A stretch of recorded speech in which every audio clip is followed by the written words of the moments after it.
कधीही दिल्लीला भेट दिली नाही. मी दिल्लीला कधीच भेट दिली नाही म्हणजेच काय मी दिल्लीला कधीच गेलो नाही. मग तसं म्हणायचं असेल तर काय म्हणणार, I have never visited. Never म्हणजे कधीच नाही. नेवर म्हणजेच काय, कधीच नाही.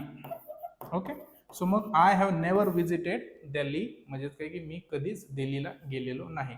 मग तसंच तुम्ही I have never visited Delhi जसं म्हणता तसं I have never visited Maharashtra म्हणू शकता, I have never visited my college म्हणू शकता, I have never visited my father's म्हणजे माय पॅरेंट्स म्हणू शकता, आय हॅव नेवर विजिटेड आणि ज्याही गोष्टीला तुम्ही विजिट केलेलं नाही कधीच ती गोष्ट तुम्ही तिथे वापरू शकता. ओके, सो मग मी कधीही दिल्लीला भेट दिली नाही म्हणण्यासाठी काय म्हणणार, I have never visited Delhi. Okay, मी हा चित्रपट कधीही पाहिला नाही म्हणजे कधीही म्हणण्यासाठी नेवर हा शब्द वापरायचा हे शिकून घ्याच. ओके, सो मी हा चित्रपट कधीही पाहिला नाही. I have never seen this movie. I have never seen. See म्हणजे पाहणे आणि सीन म्हणजेच काय की पाहिले. जसं तुमचा लास्ट सीन असतो बघा व्हॉट्सअपचा, तिथे लिहिलेलं असतं की लास्ट सीन कधी यायचं आहे.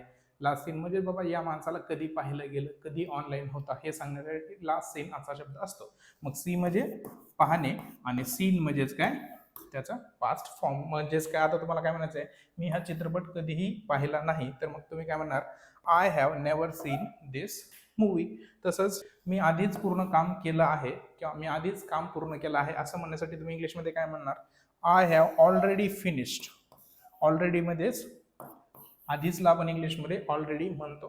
So already finish. फिनिश म्हणजे कधी काम संपवणे, मग काम करून झालेलं आहे तर मग काय म्हणणार तुम्ही, I have already finished the work. तसंच मी अलीकडेच इंग्रजी शिकायला सुरुवात केली.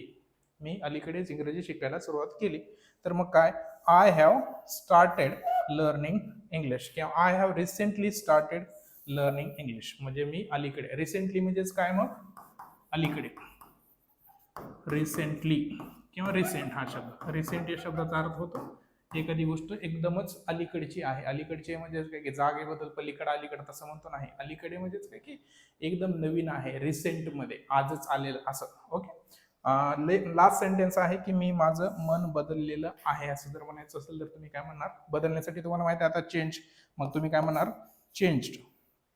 चेंज्ड म्हणणार नाही, I have changed my mind. बघूया नेक्स्ट सेंटेन्स कुठला. नेक्स्ट सेंटेन्स आहे, मी आधीच माझं ग्रहपाठ पूर्ण केलेलं आहे. आता ग्रहपाठला होमवर्क म्हणतो ते तुम्हाला माहितच आहे. ओके, सो मग काय, I have already finished my homework. I have already